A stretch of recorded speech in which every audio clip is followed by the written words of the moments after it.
तो शिषपाल अव्वल था, और जब सत्ता में है आई के टाइम कांग्रेस के योद्धा एक जगह है। हाँ, ये बात ठीक है, किसी के संबंध किसी के साथ हो सकते हैं, परंतु जब पार्टी की टिकट तक होती है ये बात है, और टिकट के बाद है पार्टी का कार्यकर्ता सब एकजुट होकर चुनाव लड़ते हैं। और आगे भी आप देखो, ये 500 विधानसभाएं थी, इसमें भारतीय जनता पार्टी का कोई एमएलए नहीं बना, और ये मुख्यमंत्री को बात चुभती थी, भारतीय जनता पार्टी को चुभती थी, और उनके दिमाग में यही था कि इन लोगों का हमने काम नहीं करना। विधानसभा के अंदर भी हमने कहा कि 700 से ज़्यादा किसान शहीद हुए हैं, उनके लिए मौन रखें।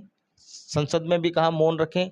हमने कहा तीनों काले कानून रद्द होने चाहिए। हमने वहाँ लड़ाई लड़ी, हमने चिट्टे पे 3 साल लड़ाई लड़ी। पहले मुख्यमंत्री जी मानने के लिए तैयार नहीं थे, जबकि उन्होंने खुद माना कि सिरसा जिला में चिट्टा है।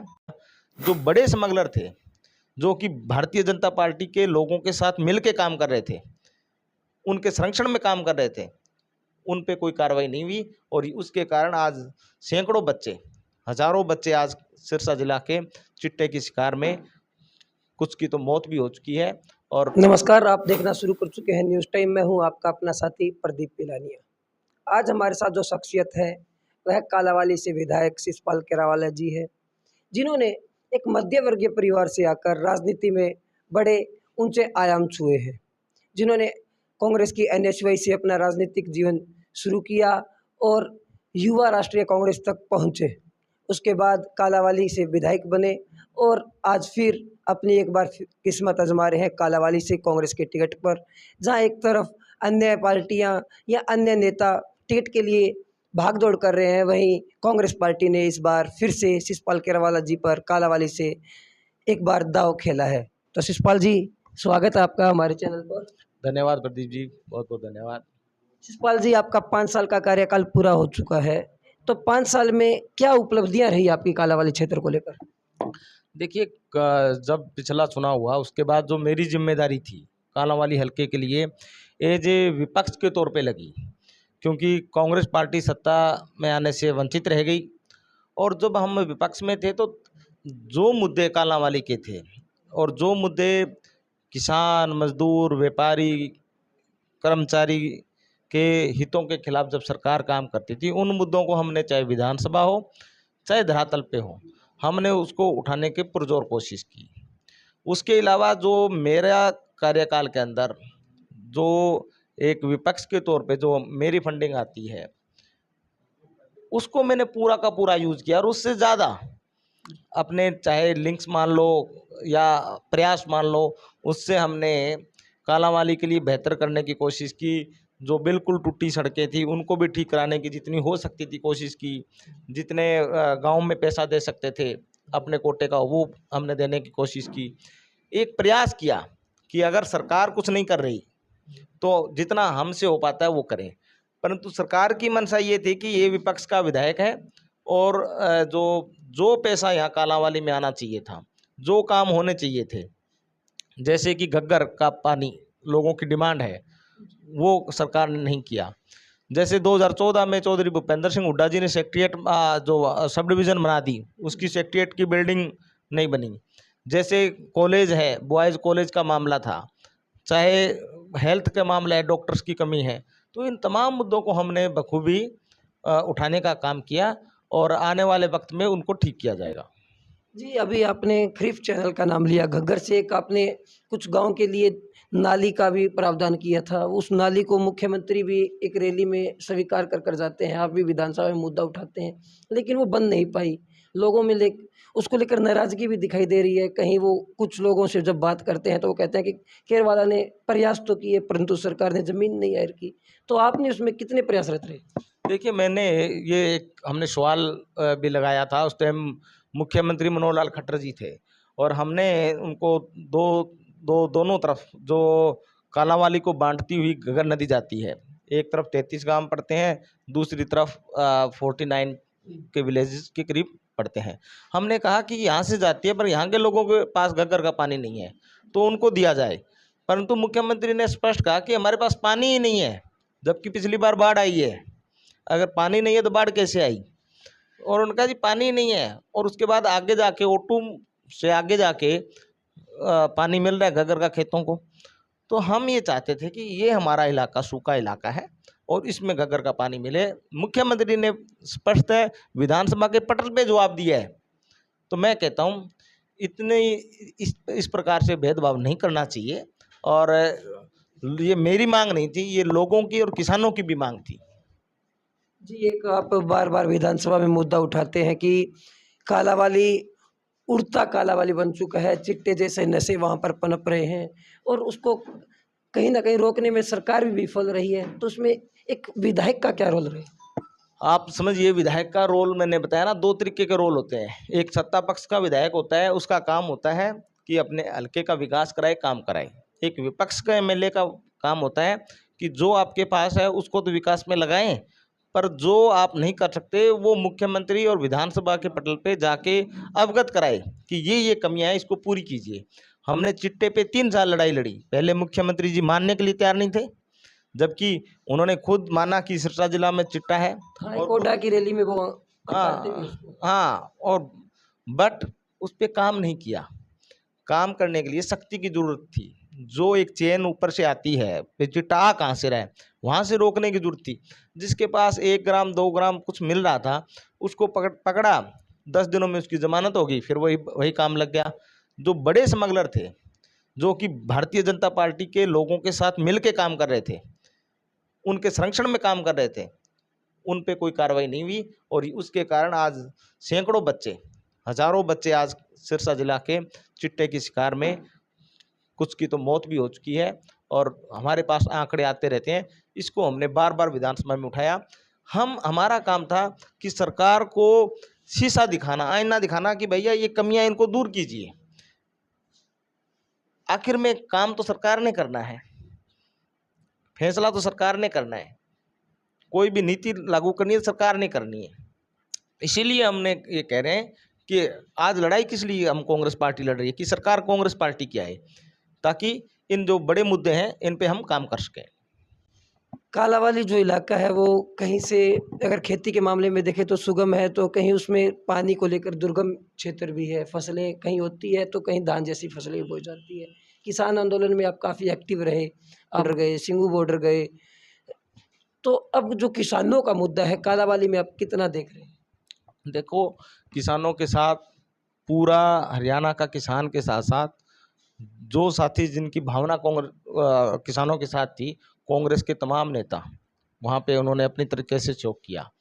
लड़ाई किसानों ने लड़ी, इसमें कोई शक नहीं है। परंतु जो भावना थी कांग्रेस पार्टी की, विधानसभा के अंदर भी हमने कहा कि 700 से ज़्यादा किसान शहीद हुए हैं, उनके लिए मौन रखें। संसद में भी कहा मौन रखें। हमने कहा तीनों काले कानून रद्द होने चाहिए। हमने वहाँ लड़ाई लड़ी, धरातल पे किसानों ने लड़ाई लड़ी, उसका नतीजा लास्ट में पॉजिटिव आया। परंतु आज भी भारतीय जनता पार्टी का पीछे का एजेंडा यही है कि उन तीनों काले कानून को किसी न किसी तरीके से हम लाएं। और हम यहाँ, जैसे आपने कहा किसानी इलाका है, हम किसानों के साथ खड़े रहे। और हम ये भी है, आपके माध्यम से ये भी विश्वास दिलाना चाहते हैं कि हम किसानों के साथ, चाहे कितनी भी तानाशाही करे भारतीय जनता पार्टी, हम किसानों के साथ खड़ेंगे, उनके हकों के लिए लड़ेंगे। एक जी अगर बात करें तो कालांवाली शहर की, कालांवाली शहर में हम ग्राउंड रिपोर्ट कर रहे थे, हम देख रहे थे कि औरतें दूर दराज के इलाकों से सर पर घड़े मटके उठाकर पानी ला रही है। वहीं अगर सड़कों की बात करें तो सड़कों की भी हालात थोड़ी दुर्गम ही दिखाई दी। देखिए, मैंने आपको कहा कि ये 500 विधानसभाएं थी, इसमें भारतीय जनता पार्टी का कोई एमएलए नहीं बना। और ये मुख्यमंत्री को बात चुभती थी, भारतीय जनता पार्टी को चुभती थी। और उनके दिमाग में यही था कि इन लोगों का हमने काम नहीं किया। सबका साथ सबका विकास एक नारा था। कालांवाली शहर के अंदर जितना काम होना चाहिए था उससे रत्ती भर भी काम नहीं हुआ। और जो काम हुआ उसमें बड़े भ्रष्टाचार की बू है। कोई काम ढंग से नहीं हुआ। कुछ वहाँ हम जाके अगर कुछ लड़ाई लड़ते हैं तो सत्ता पक्ष के लोग हमारे पे उंगली उठाते हैं, जबकि उनका काम था उनको ठीक कराना। हमारा काम तो उनको अवगत कराना था। कोई काम नहीं हुआ। भविष्य के अंदर कालांवाली को संजोएंगे, अच्छा काम करेंगे। गलियां नालियां से लेके अच्छा सेक्रेटेरिएट वहाँ बने, अच्छा स्टेडियम वहाँ बने। जो अनऑथराइज कॉलोनी है उनको मैंने उठाया मुद्दा विधानसभा के अंदर, उनको ऑथराइज कराने का काम किया। और आगे भी उनको ठीक किस प्रकार से किया जाए उन पे हमने विशेष प्लान बना के हम वहाँ पे काम करेंगे। आप कांग्रेस से चुनाव के मैदान में उतर चुके हैं, टिकट आपका फाइनल हो चुका है। वहीं अभी काफ़ी विधानसभा की सीटें ऐसी हैं जहाँ पर टिकटें फाइनल नहीं हो पा रही है और कुछ गुटबाजी भी दिखाई दे रही है। कांग्रेस पार्टी सत्ता की ओर बढ़ने तो लग रही है, लेकिन इस गुटबाजी से कैसे उभरेगी? कोई देखिए गुटबाजी नहीं होती इसमें। कांग्रेस पार्टी का हर नेता अपने तरीके से काम करता है। वो अपने आज़ाद है, वो कांग्रेस पार्टी को मजबूत करने के लिए उस पर बंदिशें नहीं है।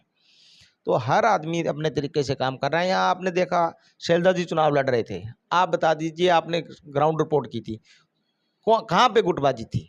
जो नेता चौधरी भूपेंद्र सिंह हुड्डा जी से ताल्लुक था, रणदीप जी से ताल्लुक था, शैलजा जी से था, सब एक मंच पे होते थे। सब लड़ाई के टाइम कांग्रेस के योद्धा एक जगह हैं। हाँ, ये बात ठीक है, किसी के संबंध किसी के साथ हो सकते हैं, परंतु जब पार्टी की टिकट तक होती है ये बात है, और टिकट के बाद है पार्टी का कार्यकर्ता सब एकजुट होकर चुनाव लड़ते हैं, और आगे भी आप देखोगे एकजुट होकर लड़ेंगे। क्या उम्मीद है अभी जो बाकी टिकटें बंटनी है, जैसी भाजपा में फूट देखने को मिली टिकट बंटने के बाद, ऐसी फूट कांग्रेस में मिलेगी या नहीं मिलेगी?